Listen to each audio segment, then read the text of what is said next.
23장 말씀이고요. 9절 말씀을 제가 읽습니다. 내가 바위 위에서 그들을 보며 작은 산에서 그들을 바라보니 이 백성은 홀로 살 것이라. 그를 여러 민족 중에 하나로 여기지 않으리로다. 아멘. 교회는 하나님의 조정을 받아야 된다 라는 제목이고요. 하나님의 다스림을 받아야 된다라는 거죠. 교회는 조정이라고 하는 말을 여러분들이 묵상하는 시간이 되었으면 좋겠습니다.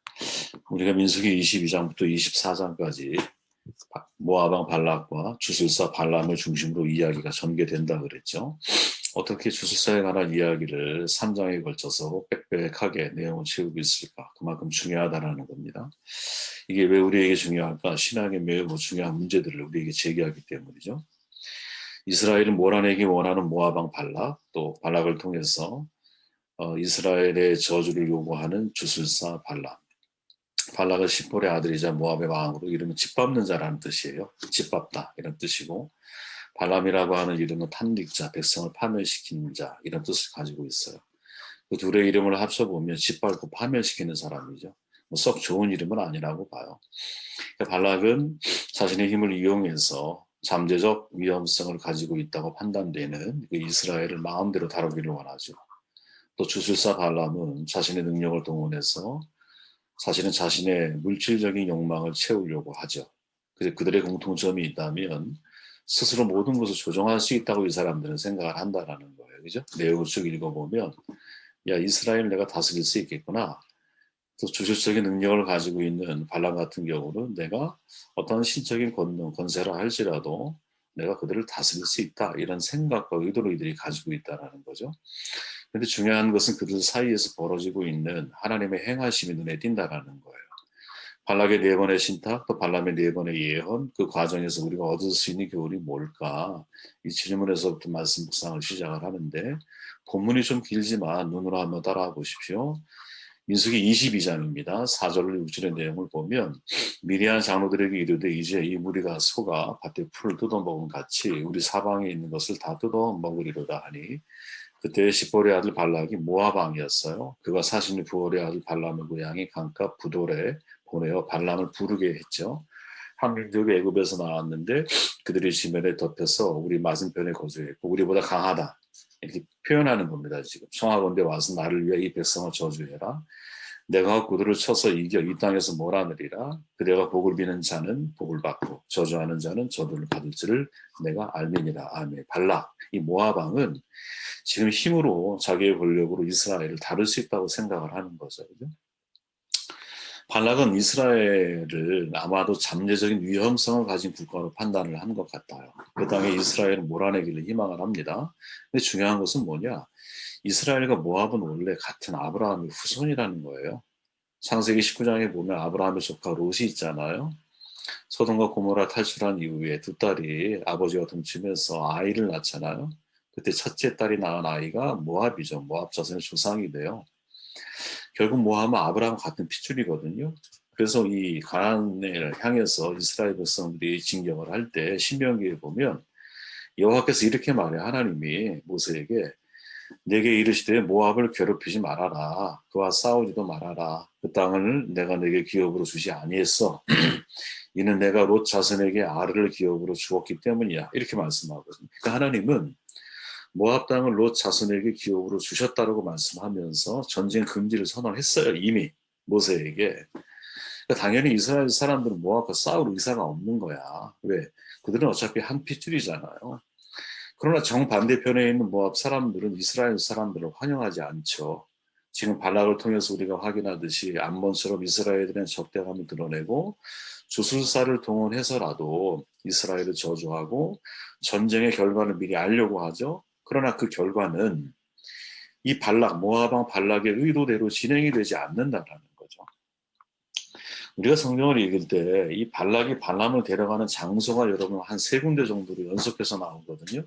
대단히 주목해야 할 장소예요. 왜냐하면 장소를 옮겨가면서 똑같은 제사를 드려요. 소 7마리, 양 7마리, 한 마리씩 잡아서 제단 7개에다 번제를 드리는 이런 기록이 계속 반복이 되는데, 예를 들어 민수기 22장 41절에 처음이죠.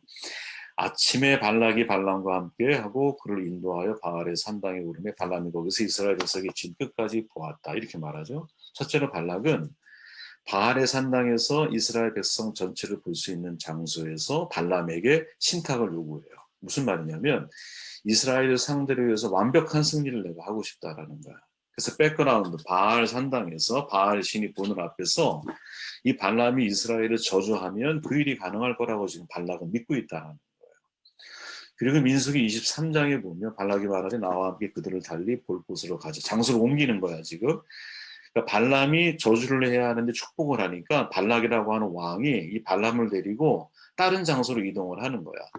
거기서는 그들을 다 보지 못하고 그들의 끝만 보리니 거기서 나를 위하여 그들을 저주하라 하고 발람이 저주 축복을 하자 이번에는 진의 일부만 보이는 장소로 데리고 가는 거야. 발락이 발람을 가장 약해 보이는 진영을 향해서 어떤 형태라도 네가 저주를 해달라는 뜻이죠. 근데 문제가 뭐야? 아니 거기서도 저주를 안 하는 거야 발람이. 하나님이 저주를 못하게 해요.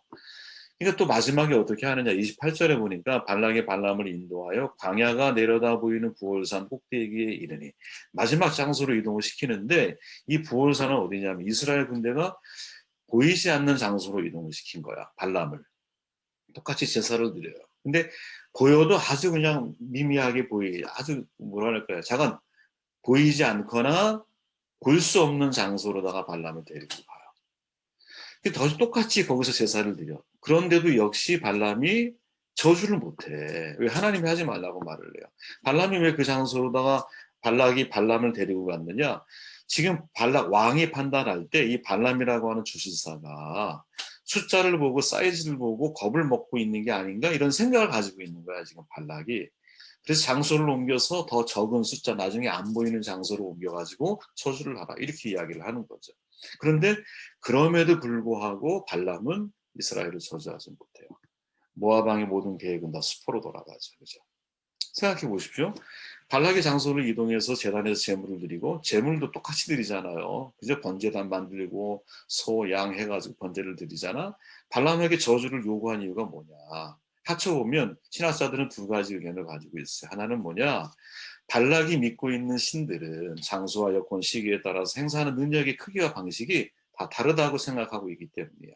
마치 여러분들 옛날에 창세기 말씀 나눌 때 아브라함이 하나님을 처음에 어느 정도 사이즈의 신으로 믿냐면 가족신 정도로 여기잖아요.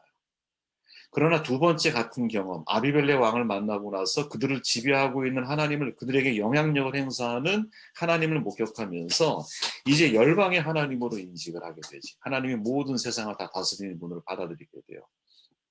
지금 발락이 믿는 하나님에 대한 그 사이즈, 믿음의 크기가 그 정도밖에 안 된다는 거지. 또 하나가 뭐냐? 지금 발락은 자기 마음대로 신을 조정할 수 있다고 믿고 있다라는 거예요. 어떤 신이든 내가 힘과 권력을 동원해서 내가 조절할 수 있다라고 판단하고 있다라는 거지. 저는 여기에 상당히 공감을 해요. 발락이 여러분 발람이라고 하는 주술사를 부른 이유가 뭡니까?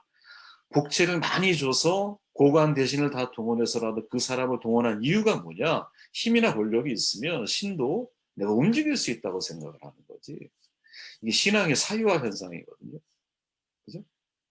그렇게 해서라도 이스라엘을 지배하고 다스리려고 하는 마음을 발락은 가지고 있었는데 성경은 뭐라고 결론을 짓느냐? 그게 실패했다 이 말이죠.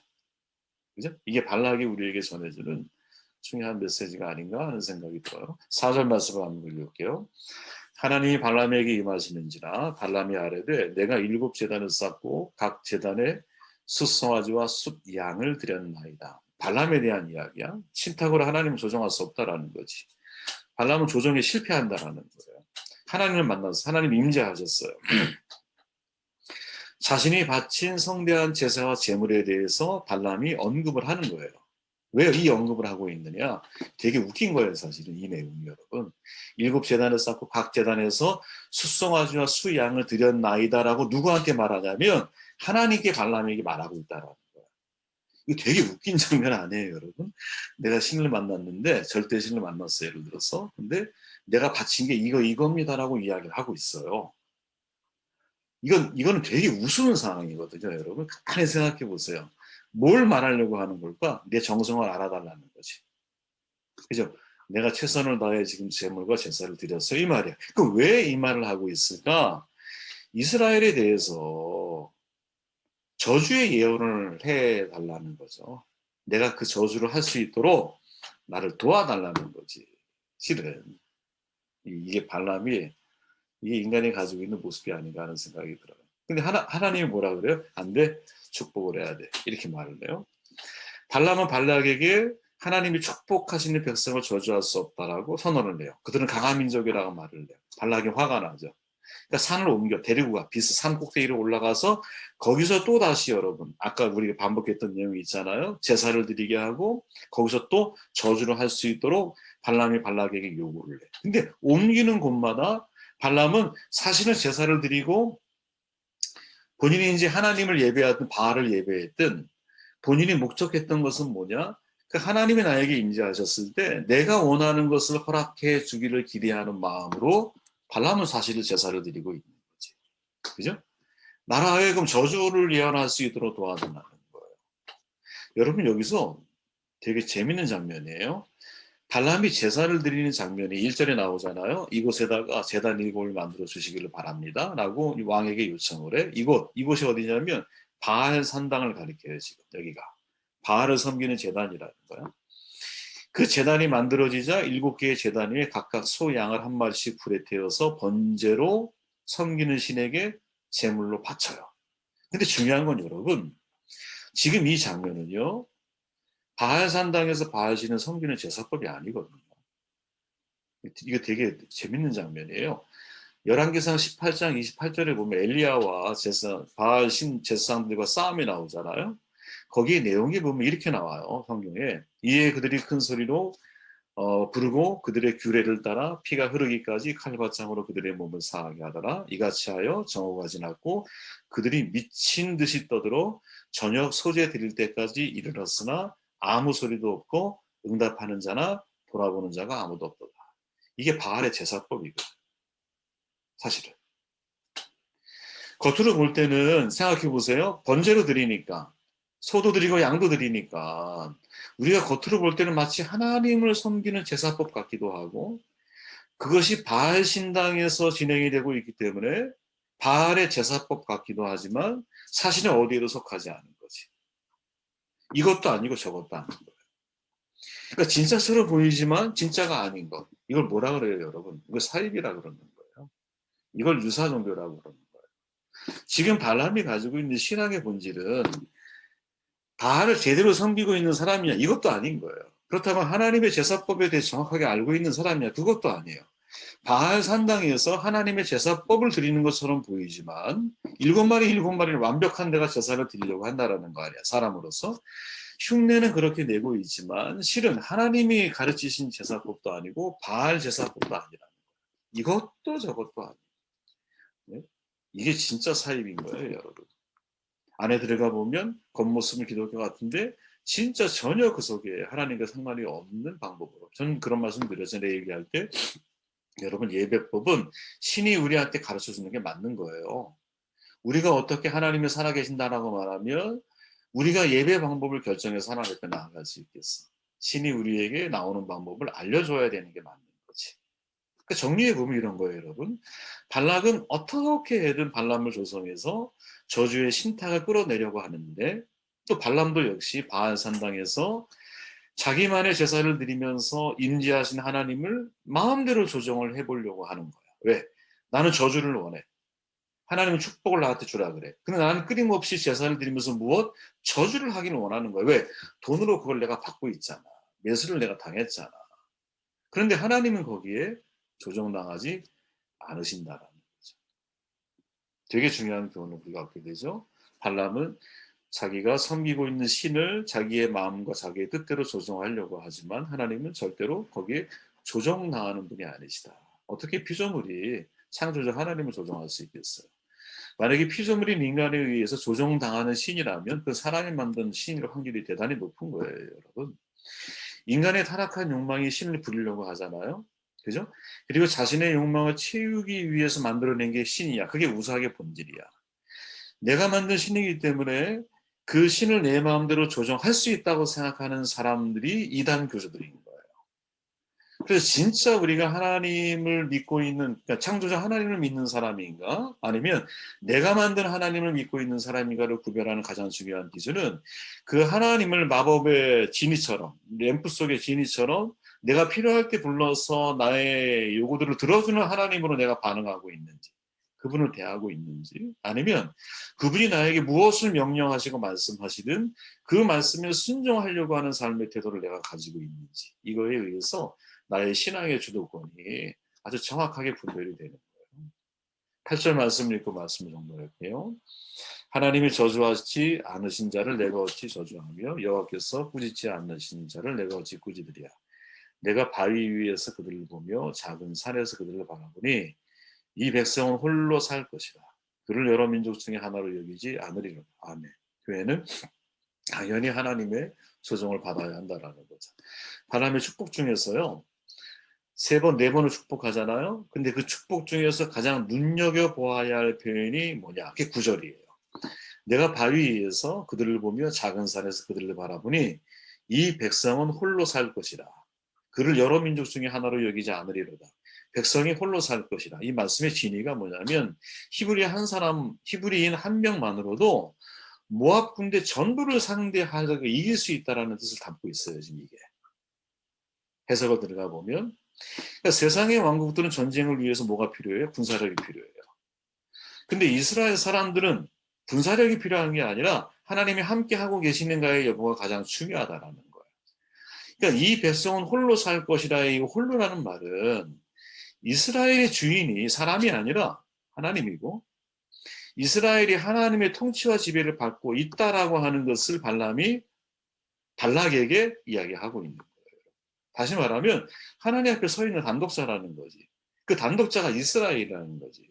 그래서 이스라엘은 사람을 의지하지 않기에 홀로 있어도 하나님이 함께하고 계시는 것이고 홀로 있지만 힘과 권력을 의존하지 않고 홀로 있지만 군사력에 의해서 전쟁을 하는 것이 아니라 하나님 앞에 홀로 선 신앙인으로 하나님이 앞서 싸우시는 삶을 살아가는 백성이라는 거야. 그렇게 여러 민족 중에 하나가 아니라 홀로 선 민족인데 모든 민족 중에서 제사장 나라로 서가는 것이죠. 저는 이게 여러분 이 제일 중요한 메시지라고 봐. 이 백성은 홀로 살 것이다 라고 하는 이 홀로라고 하는 말씀 속에 하나님이 포함되어 있다는 거지. 그죠? 질문해야 돼요.